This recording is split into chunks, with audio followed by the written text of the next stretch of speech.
아멘. 자, 우리 또 합시다. 오늘 또 많이 해야죠. 제가 예수님이 부활하셨습니다. 그럼 여러분이 정말로 부활하셨습니다. 하나 더 할게요. 다시 할게요. 제가 예수님이 부활하셨습니다. 제가 하면은 여러분이 정말 부활하셨습니다. 근데 그 목소리 톤을 소울로 잡으세요. 소울로.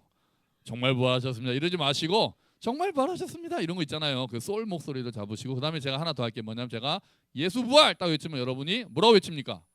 나도 부활 딱 그렇게 외치고 할렐루야 아멘 이렇게 끝나는 겁니다. 우리 한 방에 갑시다. 한 방에. 자, 방송한다고 생각하고 예수님이 부활하셨습니다. 예수 부활. 할렐루야. 아, 딱 좋았는데 하나 빠졌어요. 예수 나도 부활에 나를 딱 아이고 나도 부활 이게 딱 들어가야 돼요. 나도 부활. 제가 예수 부활 그럼 여러분이 나도 부활 딱 이렇게 하는 거예요. 약간 우리 약간 이단 느낌이 나는데 뭐 제가 부활한다는 거 아니니까 뭐 예수님 부활하셨다는 거니까. 자, 우리 다시 한번 합시다. 예수님이 부활하셨습니다. 예수 부활. 할렐루야. 아멘. 네, 좋습니다. 맞아요. 자, 예수님 정말 부활하셨어요. 네, 세상이 뭐라고 하든 믿든 말든 세상이 뭐라고 하든 예수님은 부활하셨고 저는 믿습니다. 저는 믿어요. 우리 고난주간 기도회를 통해서 제가 총 요약해 드릴게요. 고난주간에 못 오신 분들 계셔서 총 요약하면은 우리가 십자가와 함께 있었는데요. 지난 주일부터 시작했죠. 지난 주일에는 십자가가 우리에게 두 가지를 말한다고 했어요. 하나는 우리는 모두 죄인이다. 두 번째는 그럼에도 불구하고 하나님이 우리를 사랑하신다. 그게 십자가가 말하는 두 가지 메시지였습니다. 그 다음에는 우리가 십자가에서 나타난 하나님의 지혜와 하나님의 능력을 보았고요. 십자가에서 거룩한 교환이 일어났다는 걸 봤습니다. 나의 죄가 예수님께로 가고 예수님의 의가 나에게로 오는 교환. 나의 죽음이 예수님께로 가고 예수님의 생명이 나에게로 오는 교환. 그 거룩한 교환이 십자가에서 일어났다고 우리가 같이 봤어요. 골고다 언덕에서 들리는 음성이 있었습니다. 저 사람들을 용서해달라는 예수님의 음성. 그리고 야, 네가 능력이 있으면 네가 진짜 예수고 네가 진짜 그리스도면 한번 내려와 보라는 세상의 조롱. 그리고 그 가운데서도 예수여 당신의 나라에 임하실 때 나를 기억해달라는 강도의 음성. 우리가 어느 음성 아래에서 살아갈 것인지를 생각해 봤고요. 그 다음 날에는 예수님이 우리를 위해서 십자가에 못 박혀 죽으셨다가 끝이 아니라 나도 그리스도와 함께 십자가에 못 박혔다라는 것을, 그래서 내 안에 예수 생명이 있다는 것을, 나도 살지만 내 안에 예수께서 사시는 것이라는 고백을 하면서 살자고 우리가 같이 나눴습니다. 그리고 마지막 날에는 다 이루었다는 예수님의 외침을 우리가 들었어요. 너무 귀한 말씀이죠. 그런데 십자가가 당연히 너무 귀하고 그리스도께서 또 십자가가 우리 기독교의 중심이지만 생각해 보세요. 만약 주님이 그냥 다 이루었다라고 하시고 무덤 속에 그냥 계셨다면 어떻게 됐을까요? 예수님은 위대한 성인으로는 남을 수 있었을 거예요.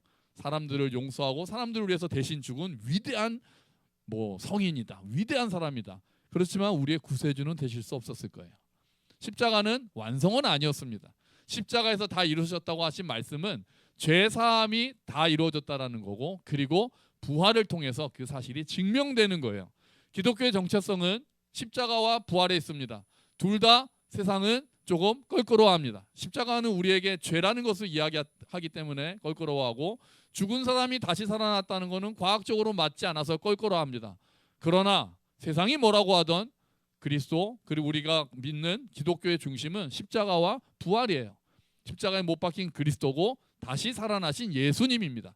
그 예수님을, 그 십자가와 부활을 내가 믿음으로 받아들이고 그 예수를 나의 주요 구세주라고 고백해야 우리가 구원을 은혜로 받게 되는 거예요. 부활이 없었다면 기독교는 존재할 수 없었습니다. 부활이 없었으면 십자가는 그냥 실패로 끝나는 거예요. 부활이 있기 때문에 십자가가 패배가 아니고 실패가 아니고 하나님의 승리였다는 것, 하나님의 지혜였다는 것, 하나님의 능력이었다는 것이 드러나는 거죠. 그리고 부활이 있었기 때문에 우리의 구원이 이루어졌다는 것이 선포된 거예요. 또 부활이 있기 때문에 우리는 죽음 앞에서도 두려워하지 않을 수 있습니다. 부활이 있기 때문에 우리가 죽음 앞에서 두려워하지 않고, 낯설긴 하죠. 또 사랑하는 사람들과 헤어지는 거 슬프긴 하죠. 하지만 두려워하지는 않는 거예요. 부활이 있으면 우리가 허무해지지는 않아요. 두려워지지는 않습니다. 왜요? 죽음이 끝이 아니고, 죽음이 이 세상이 다가 아니고 그 뒤에 새로운 세상, 하나님과 함께하는 세상으로 나아가는 관문이기 때문에 그래요. 그래서 우리는 장례식장에서 슬픔을 당연히 이야기하고 위로를 당연히 이야기하지만 거기서 끝이 아니라 소망까지 이야기할 수 있는 거예요. 그게 다 부활이 있기 때문에 그렇습니다. 하지만 부활신앙이 죽음 앞에서만 소망을 주는 게 아닙니다. 마리아가 이렇게 고백하는 장면이 나오죠. 우리 한번 말씀 한번 같이 볼까요? 같이 읽어봅시다. 예수께서 이르시되 나는 부활이요 생명이니 나를 믿는 자는 죽어도 살겠고 무릇 살아서 나를 믿는 자는 영원히 죽지 아니하리니 이것을 내가 믿느냐. 아멘. 죽은 자에게도 죽어가는 자에게도 그리고 살아있는 자에게도 예수님의 부활이 소망을 주는 거예요. 살아서 믿는 자는 죽지 않는다는 게 무슨 말이에요? 부활은 하나님의 능력으로 다시 태어난다는 의미예요. 부활은 우리가 하나님의 능력으로 거듭난다는 의미고 예수 그리스도와 연합해서 십자가에 함께 옛자가 못 박히고 그리고 이제 새로운 나가 예수와 연합한 내가 예수와 함께 살아난다는 거예요. 이제 내 힘으로가 아니라 하나님의 능력으로 생명을 얻는 거고 그리고 내 힘이 아니라 하나님을 믿는 예수를 믿는 믿음 안에서 살아가는 것이 부활인 거예요. 여러분 그래서 우리가 믿음으로 예수를 주요 구세주로 고백할 때 우리도 부활해서 새로운 생명으로 살아가고 있는 거예요. 그게 하나님께서 말씀하신 이제 보라 새 것이 되었다고 이제 우리는 예수 안에 있는 자는 새로운 피조물이라는 거예요. 고린도전서 오늘 우리가 읽었던 15장은 별명이 부활장입니다. 부활장이에요. 그래서 부활에 대한 이야기를 많이 하는데 오늘 바울이 한 얘기를 보려고 합니다. 오늘 17절 한번 다시 보시겠어요? 17절? 17절에 앞부분만 제일 첫 문장만 한번 읽어볼까요? 만일 그리스도께서 다시 살아나신 일이 없으면 무서운 가정을 하는 거예요. 바울이 이렇게 얘기하는 거예요. 야 예수님의 부활이 없으면 그때 막 그렇게 주장하는 사람들이 있었거든. 야 부활 없어. 그랬더니 바울이 만약 부활이 없으면 어떤 일이 일어나는지 본래 내가 얘기할게. 이렇게 얘기합니다. 첫 번째는 너희의 믿음이 헛된 거야. 꽝이야. 너희 믿음이 꽝이 되는 거예요. 빈 껍데기예요. 그렇게 얘기하는 거예요. 우리가 거룩한 교환을 배웠잖아요. 나의 죄가 예수님께로 가고 예수님의 의가 우리에게로 오고 나의 죽음이 예수님께로 가고 예수님의 생명이 우리에게로 오는 것, 이 거룩한 교환이 꽝이 된다는 거예요. 예수님의 외침, 다 이뤘다는 그 외침 다 꽝이 됐다는 거예요. 계산이 완료됐다는 것 다 꽝이 된 거예요. 예수님이 부활하지 못했다면은 그게 다 안 되는 거예요. 자, 믿음도 꽝이고 너희가 여전히 죄 가운데 있을 것이오라고 얘기합니다. 너희가 여전히 만약에 부활이 없으면 너희는 여전히 죄 가운데 있는 거야. 예수님 믿는 것도 소용도 없고 왜요? 십자가에서 죽은 걸로 끝이 나면은 죽음이 예수님을 이긴 거잖아요. 그 죄의 무게가 예수님을 눌러버린 거잖아요. 그런데 부활은 죽음이 예수님을 이길 수 없다는 걸 보여준 거잖아요. 모든 죄의 문제가 해결됐다는 걸 확증하는 게 예수님의 부활이란 말이에요.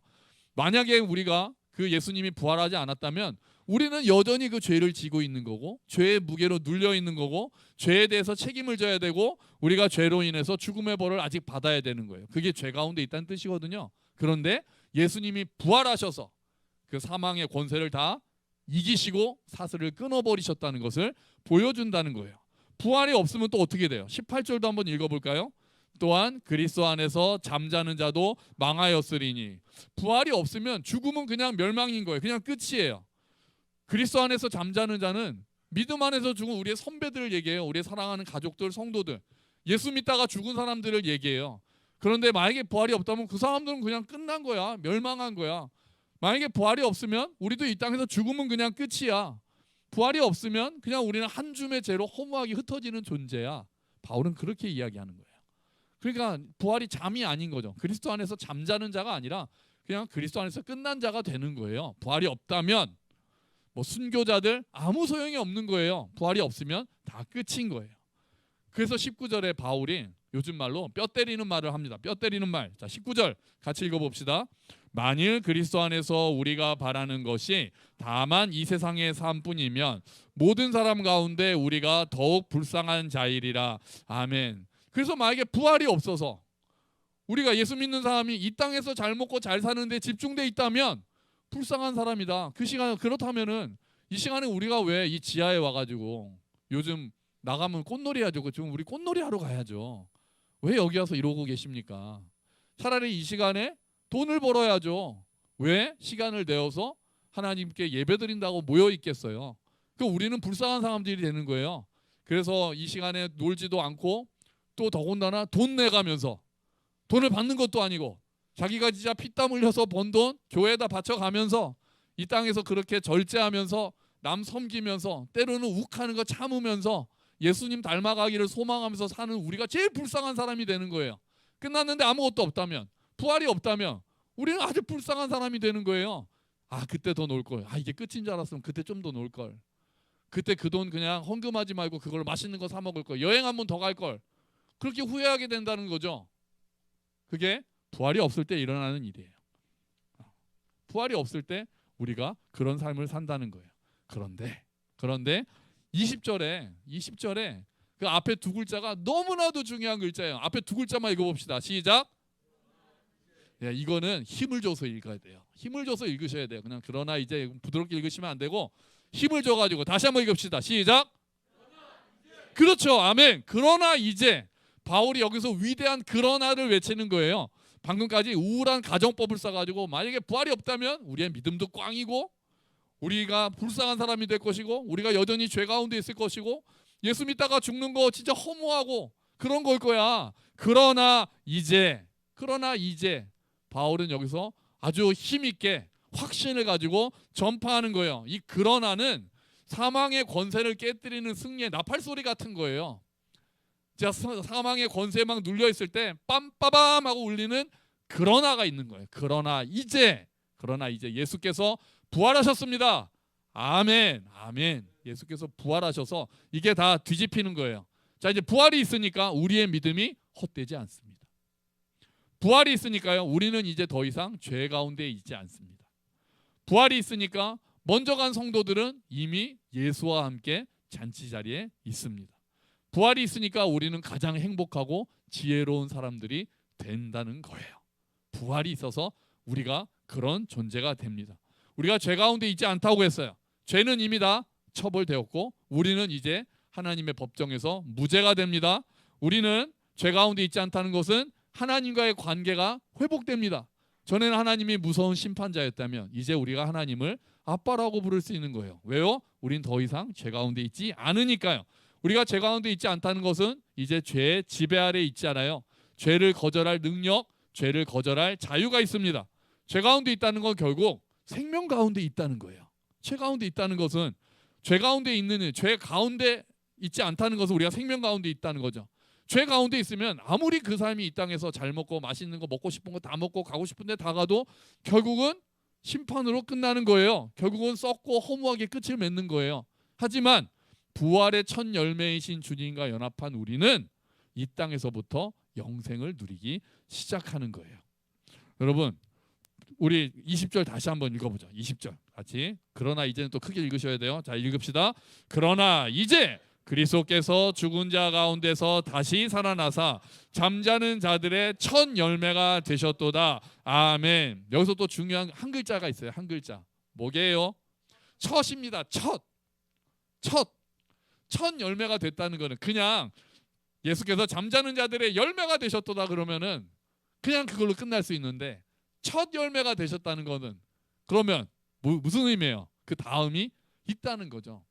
둘째 열매도 있고 셋째 열매도 있고 쭉 내려와서 또 누가 그 열매가 되는 거예요? 우리란 말이에요. 우리. 나도 잠자는 자들의 열매가 됩니다 라고 고백할 수 있는 거예요. 예수님이 첫 열매가 되셔서 그 뒤에 수많은 열매들이 예수를 따라 부활한다는 거예요. 예수님과 연합해서 부활한다는 거예요. 여러분, 우리가 예수를 믿는 자들은 십자가에서 예수와 함께 죽고 예수와 함께 부활해서 사는 사람들임을 믿습니다. 아멘. 우리의 상황을 보지 마세요. 내 상황, 내가 몸이 아프고 내가 경제적으로 어렵고 내가 관계가 힘들고 네, 슬픈 일이죠. 힘든 일이에요. 하지만 거기서 출발하면 안 돼요. 내가 예수와 함께 죽고 예수와 함께 부활했다는 그 믿음 위에서 그 고난을 이겨낼 수 있어야 되는 거예요. 육체의 질병으로 고통받는 분들 계시죠? 나이가 들어서 하루하루 쇠약해지는 분들 계시죠? 서글프시죠? 슬퍼하지 마세요. 우리는 장차 이 연약한 육신을 벗고 영광스러운 부활의 몸을 입게 될 줄로 믿습니다.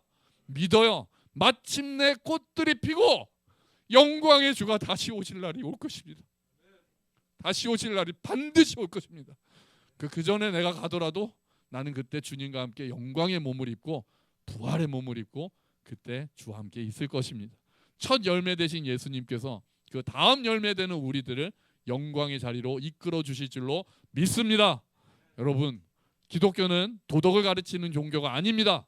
철학을 가르치는 종교도 아니에요. 기독교는 십자가에 죽으셔서 3일 만에 부활하신 예수의 역사적 사실 위에 서 있는 종교입니다. 부활이 있기 때문에 여러분, 우리의 믿음이 헛되지 않습니다. 부활이 있기 때문에 우리의 죄는 완벽하게 씻음 받았습니다. 부활이 있기 때문에 지금 나의 섬김이 의미가 있습니다. 죽음을 이기신 주님이 우리의 구원자이심을 믿습니다.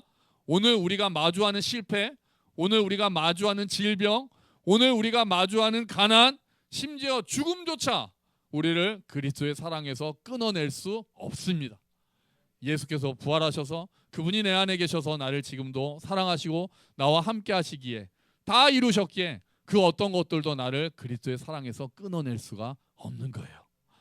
여러분, 부활의 첫 열매 되신 주님을 바라보시기를 주의 이름으로 축원합니다. 그 주님께서 오늘 우리의 삶의 자리에서 생명의 능력으로 역사하실 줄로 믿습니다. 이 부활의 소망을 가슴에 품고 세상이 감당하지 못하는 담대한 믿음의 사람으로 살아가는 저와 여러분이 되시기를 주의 이름으로 축원합니다. 아멘. 우리 같이 기도하죠. 예수 부활, 나도 부활. 예수님이 정말 부활하셔서 내 안에 부활 생명이 있습니다. 우리 그렇게 고백합시다. 주님 감사합니다. 그 부활 생명으로 살아가게 하여 주시옵소서. 우리가 우리를 보면 서글프지만, 우리를 보면 답답하지만, 우리를 보면 한심하지만 내 안에 예수를 보고 십자가를 보는 우리가 되게 하여 주시옵소서. 우리 같이 기도합시다.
할렐루야. 예수께서 부활하셨습니다. 주님, 우리도 예수와 연합하여 부활했습니다. 주님, 이제 내가 사는 것은 내가 사는 것이 아니라 내 안에 계신 그리스도께서 사시는 것이라고 고백합니다. 내 안에 예수 생명으로 살기를 기도합니다. 주님, 내가 나를 볼 때는 여전히 답답하고 여전히 흔들리고 여전히 연약하고 서글프지만 내 안에 계신 살아계신 예수님을 볼 수 있는 눈을 허락하여 주시옵소서. 그 예수 생명으로 인하여 거듭난 생명으로 살아가는 우리가 되게 하여 주시옵소서. 흔들리지 않고 십자가를 바라보게 하시고 예수의 부활을 바라보고 살 수 있도록 도와주시옵소서. 그래서 그 부활 생명이 우리를 부활의 증인으로 만들고 정말 예수님이 살아나셨다는 것이 오늘 나의 실패, 나의 어려움들을 다 이겨내는 힘의 근원이 되게 하시고 그 위에서 담대하게 당당하게 주와 함께 살아가는 우리가 될 수 있도록 도와주시옵소서. 예수 그리스도의 이름으로 기도합니다. 아멘.